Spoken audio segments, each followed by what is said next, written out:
Ici Paris, un Congolais parle au Congolais. Madame, monsieur, peuple congolais civilisé, bonjour. Arrêtons-nous un moment, regardons-nous les yeux dans les yeux et disons-nous les 4 vérités.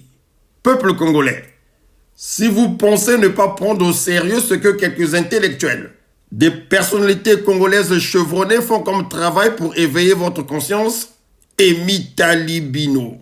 Personnellement, je veux rester cet indigné qui ne se laisse point influencer, manipulé par un criminel 5 étoiles. Ceci jusqu'à l'avènement d'un Congo uni et prospère. Maintenant, s'il existe des Congolais qui pensent vivre décemment sur cette terre grâce au laxisme, à la haine et au tribalisme que distille Sassou Denis, je suis fier. Très fier et heureux de ne pas être en odeur de sainteté avec le régime barbare de l'Alima. De vous à moi, se faire diriger par un criminel que l'on applaudit à se rompre les doigts matin, midi, soir, relève, avouons-le, d'une imbécilité soutenue. Oui, il faut être un crétin, un fou joyeux, pour croire en un criminel, un pestiféré de la trempe de Sassou. Au fait, le génocide du Poul, parlons-en sérieusement. Est-ce une vue de l'esprit ou un acte répressif barbare réellement posé par la soldatesse Gomboshi sur instruction et ordre du seul Sassou Denis Mathurin, chef suprême de l'armée des Cobras? Bref, j'en connais un qui serait à même de démontrer par A plus B que Sassou est ce grand criminel qui a planifié le génocide dans le Poul. C'est l'ami Amédée Ganga, avocat émérite qui a bravé le régime mortifère de Mpila sur place au Congo-Tricheville, anciennement Brazzaville. Génocide du Lari du Poul, crime dans la République ou vertu dans la chefferie. J'ai eu des appels à ce sujet. Pourquoi chefferie? Pourquoi ça? Ce n'est pas bien. J'ai insisté parce que la problématique est celle-ci. De 2 choses. Quel est le contrat que nous avons signé lorsque des populations diverses se sont retrouvées sur le territoire Congo? Moi, Lari Congo, je viens du royaume. Les autres viennent de quelque part, je ne sais pas quelles étaient leurs institutions. Quoi qu'il en soit, nous avons vécu certainement ensemble la colonisation et donc, en commun, on nous a légué quoi? La République. Donc, notre trait d'union entre les autres et nous, c'est la République. Voilà. Que ce titre soit un titre vicié parce qu'il ne vient pas de notre propre consentement, mais il nous a été dévolu du fait de la colonisation et donc de la décolonisation. On ne peut malheureusement pas, on n'a pas eu le temps malheureusement de vérifier est-ce qu'il était possible pour nous de vivre dans la République et que la République nous soit dévolue comme ça alors que nous n'avons pas construit véritablement un contrat de vivre ensemble. C'est cela. Quel est le titre juridique qui nous permet de vivre ensemble et qui permet aux Moshi de nous tuer? Quelqu'un peut nous sortir ce titre? Parce que c'est cela. Si ce titre n'existe pas, ça veut dire qu'il y a un problème. De 2 choses l'une. Soit nous vivons dans la République, auquel cas les lois de la République doivent être respectées, et dans la République, nul n'est au-dessus de la loi. C'est le minimum qu'on puisse se donner pour vivre ensemble. Parce que la loi est au-dessus de tout le monde, au-dessus de nos coutumes, au-dessus de nos humeurs. Maintenant, lorsque je dis crime dans la République, mais dans la République, la valeur la plus élevée, c'est la justice, c'est la liberté. Et le crime en est l'inverse. Il est interdit, il est proscrit dans la République. Il est proscrit. Mais lorsqu'il est commis, l'auteur doit être arrêté et jugé. Ce qui fait de lui quelqu'un d'exclu de la société. Alors dites-moi, un criminel peut diriger dans une république?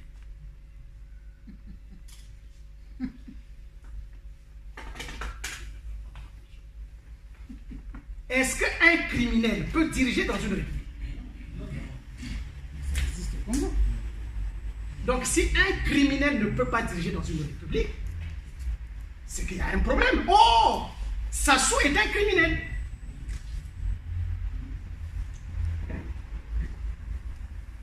Et oui.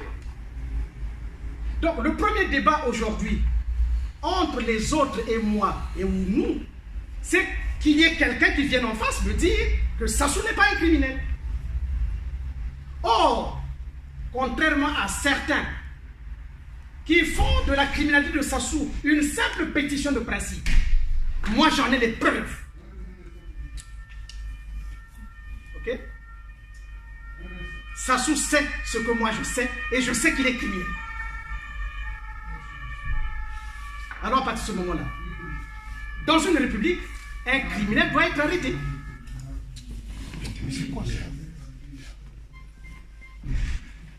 Donc, notre trait d'union qui devait être la République et que personne ne doit être au-dessus de la République exige que M. Sassou, qui est criminel, devrait être arrêté.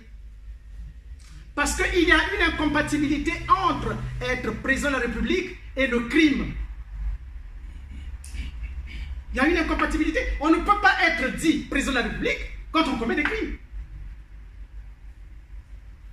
Ok? Et si Sassou est un criminel, or le génocide est un crime, qu'est-ce qui empêche Sassou aujourd'hui comme criminel de commettre le génocide? Pour ceux qui contestent le génocide là, je fais la syllogisme. Qu'on me dise quels sont les éléments qui empêcherait Sassou, criminel, de ne pas commettre le génocide. Là. Voilà le vrai débat. Le tout, c'est pas de venir dire « Ah non, Sassou n'a pas commis le génocide. Ah non, il n'est pas criminel. » Non. La question, c'est de savoir qu'est-ce qui empêche Sassou de commettre le crime de génocide. C'est une autre approche. Ce n'est pas l'approche qui consiste à dire « Les victimes doivent démontrer qu'ils sont victimes du génocide. » Non. Il faut que la nature du régime qui dirige fasse la démonstration que de par sa nature, il est dans l'incapacité de commettre un crime. Et donc le crime de génocide. Donc voilà. Maintenant, j'attends de ce gouvernement, comment on les appelle, les Colline Makosso, les Mabiala, les Thierry Munga, les Asie Dominique. Le premier débat entre eux et nous, c'est de dire, est-ce que Sassou est oui ou non un criminel? Alors si c'est un criminel, sommes-nous dans la République? Et si nous ne sommes pas dans la République, donc, nous sommes dans quoi? Dans la chefferie Moshi, où le crime est sanctifié. Parce que, rappelez-vous d'ailleurs, on l'appelle Olomanyama. Le crime est sanctifié. Il y a même une chanson, je ne chanterai peut-être pas bien, puisque je ne suis pas Moshi, mais vous entendrez. Ils disent une chanson. Oh Tsombe, Joye, Bomaye. Je ne sais pas si vous avez déjà entendu. Voilà le crime, comment il est sanctifié. Oh Tsombe, Joye, Bomaye. Donc c'est normal chez eux. Et donc moi je dirais, Oh Tsombe, Jobanari, Bomabango. C'est normal. Est-ce que oui ou non c'est normal? Peut-on se retrouver dans une république en disant ce que je dis là? Non. Donc voilà. Donc, nous sommes dans une chefferie Moshi. Est-ce que le contrat qu'on a signé ensemble, c'était le contrat pour que le poule ou les laris vivent comme esclaves ou bétail de la chefferie Moshi? Non. Je suis content de vous entendre dire non. Mais c'est ce que nous devons maintenant désormais clamer. Je l'ai dit il y a à peu près 1 an, 2 ans où je disais que le poule était du bétail. J'ai entendu plusieurs personnes reprendre ces propos, mais apparemment, ils n'ont pas vu la densité de ce qui était dit. Vous vous contentez simplement de penser que c'est une formule de style. Mais c'était le fond. C'était un fond que je disais. Et c'est ça que j'ai vécu. Mon expérience, parce que le colonel Nsuru m'a dit que ce type-là n'aime pas les larmes. Mais moi, je veux vivre dans une république où vous pouvez ne pas m'aimer, mais vous n'avez pas le droit de me tuer. Voilà. Le paradigme, c'est celui-là. Ne m'aimez pas. Moi, je vous donne le droit de ne pas m'aimer. Mais vous n'avez pas le droit de me tuer. Donc, je pose la question au Moshi aujourd'hui. Vous ne m'aimez pas, oui, mais est-ce que vous avez le droit de me tuer? Non. Si nous sommes dans la République, est-ce que vous avez le droit de me tuer du seul fait que vous ne m'aimez pas? Voilà. Les Lari. Votre slogan demain, c'est celui-là. Ne m'aimez pas, mais vous n'avez pas le droit de me tuer. Posez-leur la question. Est-ce qu'ils ont le droit de nous tuer? Mais dans la chefferie Moshi, oui. Parce que nous sommes déclarés comme étant des ennemis. Et un ennemi doit être exterminé. Chez les Moshi, il n'y a pas de demi-mesure. Lorsque vous êtes déclaré comme ennemi, vous devez être exterminé. Parce que la notion de paix n'existe pas chez eux. Donc, quand vous entendez, ils ont signé la paix, vous avez déjà vu Sassou signer un acte de paix? Regardez dans tout ce qui se signe. Regardez s'il y a ça. Mais quand il y a eu la paix entre Youlou et Opango, il y a la signature de ces deux. Donc vous voyez, les grands hommes, vous les voyez? Les grands hommes. Et ça a eu une signification parce que Opango, à la chute de Youlou, parti en prison, lui aussi est parti en prison. Donc vous voyez l'élévation? Mais ça soit déjà signé combien d'actes de paix? Zéro. Ce qui veut dire, et ça je vous le redis encore, je vous mets en garde, le génocide n'est pas encore fini. Retenez-le, hein? Vous ne direz pas que Maître Ganga n'avait pas dit. Parce que le génocide, contrairement à ce que tout le monde dit, je vais vous donner une définition simple et vous allez regarder. C'est le fait d'exterminer une population pour ce qu'elle est et non pour ce qu'elle a fait. Ce qu'elle a fait, excusez. Ok? Exterminer un groupe pour ce qu'il est et non pour ce qu'il a eu à faire. Posons-nous la question. Les Lari ont fait quoi?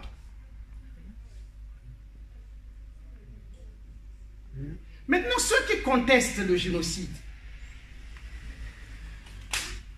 c'est pas vrai, c'est pas un génocide. Ok, d'accord, je leur accorde ça. Bon, qu'est-ce qu'ils vont faire dans le pool? Quels sont ces actes-là qui sont des actes criminels, mais qui seraient autorisés parce que c'est fait dans le pool? Dans une république. Ok, ils ne commettent pas de génocide, d'accord. Mais ils vont faire quoi là-bas, alors? Parce qu'aujourd'hui, il faut que le débat soit là. Hein? Cette histoire qui consiste à être premier sans compétir, il faut que ça s'arrête. Vous comprenez? Les Moshi disent, ah nous on n'a rien fait. Non. Si vous n'avez rien fait, faisons le débat. Et je vais vous dire, je suis à Brazzaville. Je suis en train de défendre le dossier de M. Nzon, qui se trouve être interdit de voyage. Il arrive à l'aéroport, interdit de voyage. On m'appelle d'urgence, Maître Ganga, voilà un tel problème. Je dis, ah bon? Je demande au ministre Nzon, mais est-ce que vous avez un document vous interdisant de... Ah non, non, il n'y a aucun document. Je fais ce qu'il faut, et je lui dis, bah, écoutez, je fais une conférence de presse. C'est beaucoup plus simple. Parce que si on va au tribunal, les magistrats ne sont pas compétents, ils sont peureux, et de toute façon, c'est souvent des activistes du tribunalisme judiciaire. Donc ça ne sert à rien. D'accord? On va faire une conférence de presse. C'est, je crois, la photo que vous voyez. Et au cours de cette conférence de presse, j'ai sorti pour la première fois. C'est pour vous dire que ce que je dis, je ne le dis pas parce que je suis en France. Hein. Je l'ai fait parce que quand j'étais au Congo. Je dis à l'assistance que M. Sassou n'est pas un président de la République, c'est un chef de tribu. Donc je l'avais déjà dit, les DVD existent. Je l'ai dit à Brazzaville. C'était un chef de tribu, je ne sais pas, un président de la République. Et à la suite de ça, j'ai demandé que ceux qui voulaient me contester, qui voulaient contester cette qualification, eh bien qu'on fasse un débat, mais à 20h à la télévision nationale. À 20h, ceux qui veulent débattre avec moi, qu'ils me fassent la démonstration que non, c'est un président de la République, c'est pas un chef de tribu. Et aujourd'hui, mais en réalité, Sassou n'est qu'un chef criminel de la tribu Moshi. Et oui. Et vous avez des gens donc aujourd'hui commencent à dire, et ça c'est leurs éléments de langage. Ah non, c'est pas tous les Moshi. Ok. Ça c'est leur langage. Ils ont déjà préparé ça, ne vous en faites pas. Hein. Ne pensez pas que c'est quelque chose qui est... Non. C'est une construction qui est faite depuis longtemps. Chaque Moshi a ça. Il va répondre en disant, ah non, c'est pas tous les Moshi. Ok. C'est pas tous les Moshi. Ils représentent combien que c'est pas tous les Moshi? Ils sont majoritaires ou ils sont minoritaires? Minoritaires. Alors s'ils sont minoritaires, vous pensez que moi je vais faire l'analyse en tant que victime? Je veux faire mon analyse en tant que victime sur la minorité? Non. Ils ont fait quand même. Quel argument spécieux? Quel argument spécieux? Et quand on dit c'est pas tous les Moshi, ils sont combien? Et ils relèvent de quelle catégorie? C'est des femmes, c'est des filles, c'est des enfants, c'est qui? Donc vous voyez? Donc, si, mais alors le plus grave, donc il n'y a qu'une minorité qui conteste le crime chez les Moshi. Il n'y a qu'une minorité. Est-ce que vous trouvez ça normal? Mais face au crime, on devait avoir la majorité. Face au crime, on devait avoir la majorité qui devait refuser le crime. Mais là, ils nous disent, ce n'est pas tous les Moshi. Ok? Donc, il n'y a qu'une minorité qui n'aime pas le crime chez les Moshi. Donc, la majorité aime le crime. Vous vous rendez compte? Et nous allons vivre la République avec des gens dont la minorité conteste le crime. Et que la majorité sanctifie le crime. Mais avant que je n'oublie, c'est d'autant qu'ils ont sanctifié que la Constitution de 2015 sanctifie le crime. Est-ce que vous vous rendez compte? Donc ce n'est pas tous les Moshi. Mais ils ont consacré le crime comme valeur constitutionnelle. Est-ce que vous vous rendez compte? Mais ce crime comme valeur constitutionnelle, c'est la solution finale contre le pool. Attention, c'est la solution finale contre le pool. Eh oui. J'attends que les Moshi se lèvent pour venir dire non, Maître Nganga ment. Moi, je les attends. Comprenez? Mais un argument encore beaucoup plus important. Lorsqu'on parle de l'Allemagne nazie, tous les Allemands étaient nazis. Mais on parle bien de l'Allemagne nazie. Mais tous les Allemands n'étaient pas nazis. Avec cet avantage quand même, comme le disait mon frère aîné, Montilla, c'est que dans les nazis, dans l'Allemagne nazie, il y avait ce qu'on appelle les justes. C'est-à-dire que ceux qui ont protégé les juifs. Mais comme ils étaient minoritaires, ça permet de dire que l'Allemagne n'était pas nazie. L'Allemagne est nazie. Mais dans l'Allemagne nazie, il y avait des justes. Donc voilà. Donc les Moshi qui viennent dire, c'est pas tous les Moshi. Gardez ça pour vous. On sait bien que c'est pas tous les Moshi. Mais c'est pas un argument pour dire que tous les Moshi, c'est pas tous les Moshi qui sont d'accord avec ce que fait Sassou. Oui. Dans le principe, c'est que c'est la Moshini. C'est l'art d'utiliser le mensonge pour le crime. L'art d'utiliser le mensonge au service du crime. C'est ça la Moshini.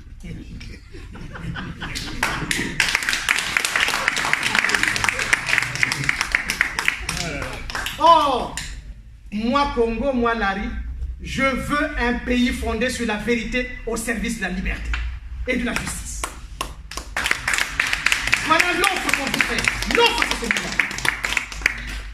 Vous ne pouvez pas, vous avez le droit de ne pas m'aimer, de me haïr, de ne pas m'aimer. Ok, mais moi je vis dans cette république où la vérité au service de la liberté et de la justice. Voilà.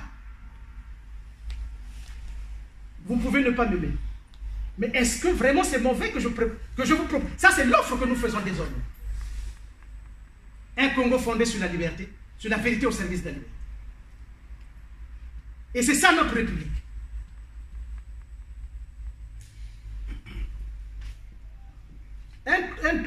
Un deuxième argument, c'est lequel? Et ça, c'est le gouvernement congolais qui disait: ah non, ne parlez pas du génocide, Larry, pour l'unité nationale, c'est pas bon. Et puis, vous voyez la construction des éléments de langage. Ah non, non, non, non, non, parlez pas. C'est pas bon. Ok? Un argument est simple. Donc, le génocide Larry est l'unité de mesure de l'unité nationale.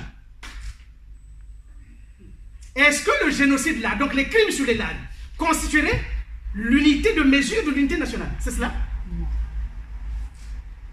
Donc, eux qui tuent sont dans l'unité nationale, nous qui dénonçons, nous sommes dans la désunion de l'unité nationale. C'est cela? Ils sont faits. Est-ce que vous vous rendez compte jusqu'où va l'hypocrisie, la haine, le mensonge? Est-ce que vous vous rendez compte? Non. C'est un argument qui ne tient pas. D'accord? Donc, si c'est ça l'unité de mesure, eh bien nous, on n'a pas envie de mourir pour que cela serve à l'unité nationale, non. De toute façon, on voit bien qu'en réalité, il n'y a pas d'unité nationale. Il y a l'unité des crimes contre le pool. Voilà. C'est ça, la réalité. C'est l'unité des crimes contre le pool.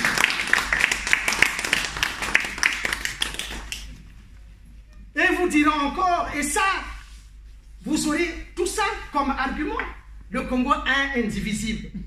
Le Congo est un et indivisible. Oui, le Congo est un et indivisible dans les crimes contre le pool. Oui, c'est ça.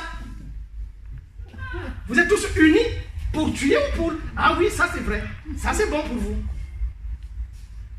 Donc, c'est ça le contrat qu'on a signé, nous, dans la République.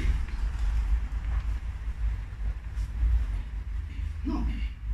Alors, le génocide est arrivé dans quel sens aujourd'hui? Mais parce qu'il y a eu une substitution de la République par la chefferie. Et comment? Mais parce que la chefferie a réussi à dépouiller la République et l'État de la République. La République a été dépouillée pour n'appartenir qu'à un groupe désormais. Ok? Ce qui fait que l'armée qui devrait protéger l'ensemble du territoire rentre dans le pool qui est considéré désormais comme étant un État. Mais est-ce que le pool c'est un État? Non. Alors, maintenant, puisque la République a perdu ses attributs, qui va protéger le pool? Et alors, donc, le génocide devient possible en ce moment-là. Donc, il n'appartient plus au pool de démontrer qu'il est victime du génocide. Il appartient à la nature du régime qui est la chefferie Mouchi de faire la démonstration qu'ils n'ont jamais commis de génocide et que l'armée n'est jamais rentrée là-bas. Voilà, c'est ce qu'il faut démontrer. L'approche change.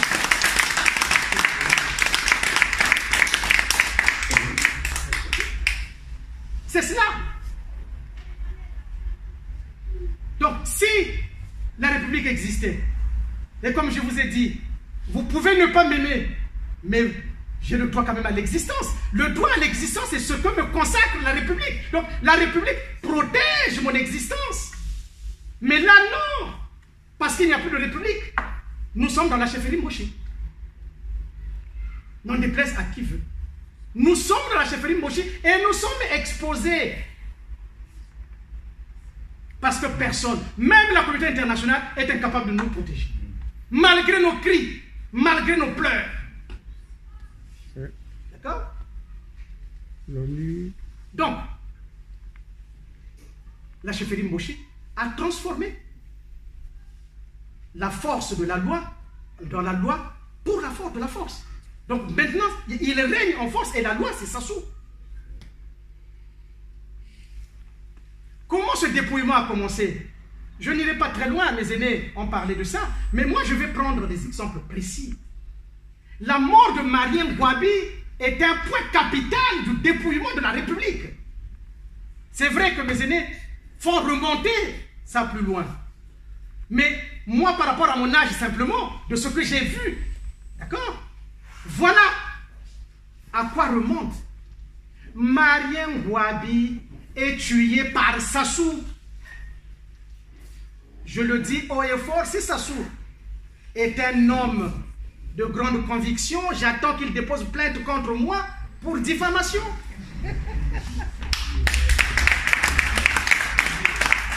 C'est Sassou qui est au cœur de la mort de Marien Ngouabi. Les couillous le savent. Maintenant, dites-moi, comment ça se fait que les couillous savent que Marien Ngouabi, qui était couillou, a été tué par Sassou et ils acceptent d'aller tuer les Bakongo? Parce que la guerre devait avoir entre qui et qui? Mais c'est entre les mouchés et les couillous. Qu'est-ce que nous on avait à voir là-dedans? Mais ils ont commencé par dire, vous voyez, le mensonge au service du crime. Ah, l'impérialisme a tué Marien Ngouabi. Le même jour, hein? Après, Motondo a tué Marien Ngouabi. Après, Bakongo va bomber Marien Ngouabi.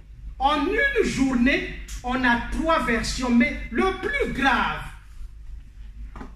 et ça les juristes le savent, donc la culpabilité est prononcée par les médias.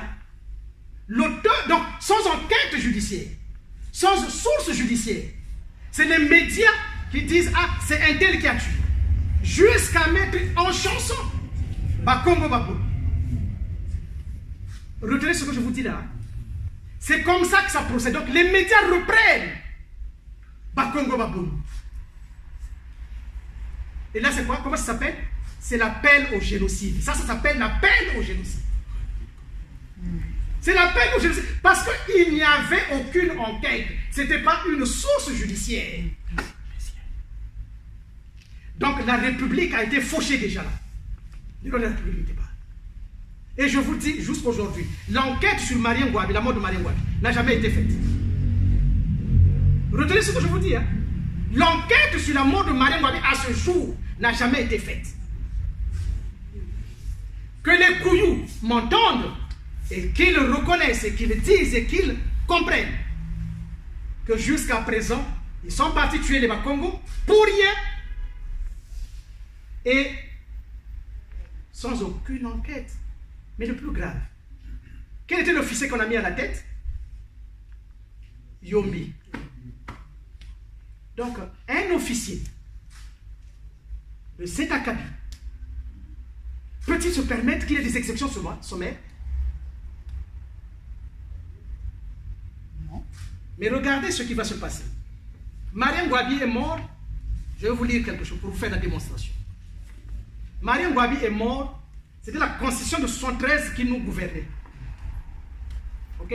L'article 40 de cette constitution dit quoi? Écoutez bien.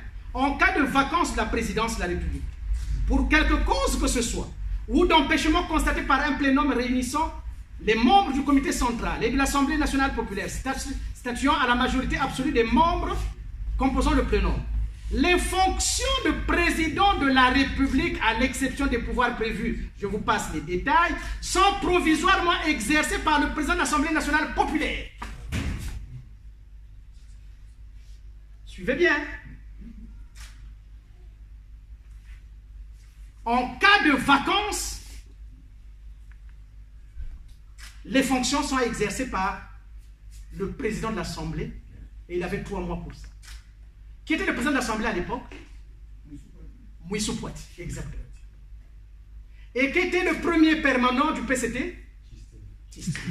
Qui était le premier ministre? Louis-Sylvain Ngoma. Eh oui. Eh oui. Ça n'attire pas votre attention, hein? Ah, j'ai mal. Donc vous voyez? Et qu'est-ce qui va se passer? Tister va faire quoi? Excusez-moi. Tister, à la mort de Marien Ngouabi, donc malgré la Constitution, hein, malgré la Constitution, à la mort de Marien Ngouabi, va prendre ce qu'on appelle acte 005 PCT du 19 mars. Donc le lendemain de la mort. L'acte en question, il prend un acte du PCT. L'acte du PCT, le PCT n'était que le parti. Donc vous voyez, il prend un acte qui n'a rien à voir avec la Constitution. Qui n'a rien à voir. Non, mais il faut bien suivre. Hein. Chister prend un acte qui est donc innommé, qui n'a aucune conformité avec la Constitution, et dit ceci. Le comité central du Parti congolais du travail, suivez bien, vu les statuts du Parti congolais du travail, vu le règlement intérieur du comité central, vu les nécessités de la révolution, on ne rappelle pas la Constitution. Est-ce que vous voyez? Oui. Il ne rappelle pas la Constitution, mais donc cet acte a son fondement où? Il est irrélévant, comme diraient les juristes, il est irrélévant de la Constitution de 73. Donc Chister avait fait une forfaiture. Tout ça pour arriver à quoi? Congo va bombarder. Eh oui! C'était une forfaiture. Donc, vous voyez, la République qui était faite des lois, là, en l'occurrence, c'était la Constitution de 73. On peut critiquer, on peut ne pas critiquer, ça c'est un autre problème. Mais c'était ça notre République. D'accord? Donc, du coup, Chister crée le comité central avec son acte 005. Et il appelle l'acte 005, donc c'est ni règlement, ni ordonnance, qui n'est pas... Donc, il ne parle même pas de la Constitution. À la fin, il vient dire, vu les nécessités de la révolution. Vous vous rappelez de ce qu'on a dit tout à l'heure, la révolution? Donc, les nécessités de la révolution constitueraient un empêchement directement pour respecter la Constitution? Non.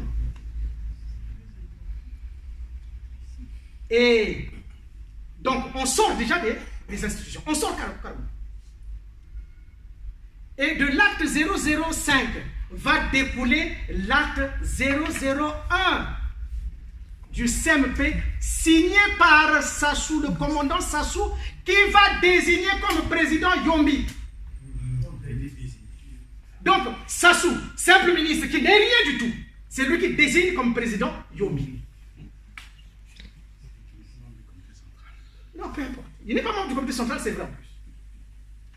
Mais est-ce que vous voyez un simple ministre, fut-il ministre de la Défense, il nomme un président.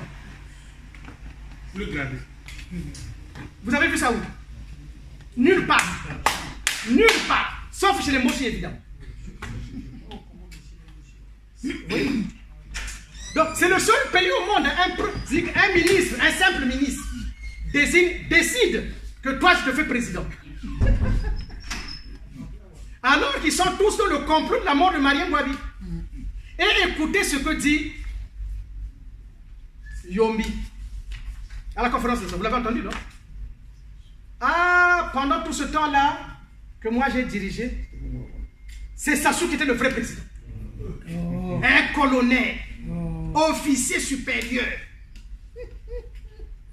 Il dit, ah non, pendant tout ce temps-là, c'était pas moi, c'était Sassou. Mais enfin. Alors, donc on est en train de tuer des gens dont il ne sait l'origine. Mais il reste quand même là, il ne démissionne pas. C'est ça? Pourquoi il ne démissionne pas? Non, il ne démissionne pas. Donc il savait. Donc on est en train de tuer. Là, alors, nous prenons l'hypothèse, la première hypothèse. 1. Le cardinal est tué. Dites-moi, le jour que Marien Ngouabi est tué, le cardinal était à la présidence muni des instruments permettant de dire qu'il était à l'origine de l'assassinat de Ngouabi. Non. Ils ont fait.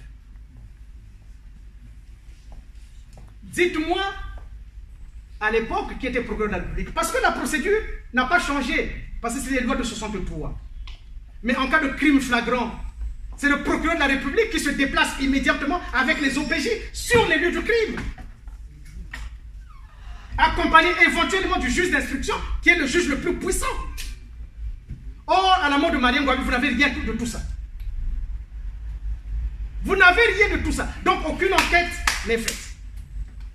Mais on a déjà dit, le cardinal est déjà mort. Hein? Sans aucun procès. Sans aucune enquête. Mais on a tué un cardinal. Simplement parce qu'il était Lari. Donc on l'a tué, non pas pour ce qu'il a fait, mais pour ce qu'il est. Définition du génocide. On l'a tué, non pas pour ce qu'il a fait, mais pour ce qu'il était. Un cardinal Lari. Y a-t-il eu un procès jusque-là? Mais Sassou est à l'origine de l'assassinat du cardinal. Mais donc moi je veux que les nordistes doivent entendre ça maintenant. Sassou est à l'origine de la mort de Marien Ngouabi. Sassou est à l'origine de l'assassinat du cardinal Émile Gayenda. Mais donc on nous dit qu'est-ce qu'on fait? Et de Massamba Deba aussi. Non mais je vais venir, attendez. Qu'est-ce qu'on fait maintenant? Dans la République, il faut ouvrir des informations judiciaires pour que Sassou soit exclu et qu'on mène une enquête. S'agissant de Marien Ngouabi, nous allons tout faire pour qu'on mette désormais une enquête internationale pour savoir qu'est-ce qui s'était passé. Parce qu'il y a des innocents qui ont été tués. Eh oui. Nous ne pouvons pas laisser ça. Nous ne pouvons pas laisser ça. Nous devons repartir. Nous devons savoir. Et la France a les secrets de défense de la mort de Marien Ngouabi. Il devra lever le secret de défense. Quelle joie et bonheur d'écouter Maître Amédée Ganga aborder un si lourd sujet avec une aisance rassurante. Sassou est mauvais. Il va mal finir, c'est clair. À très bientôt.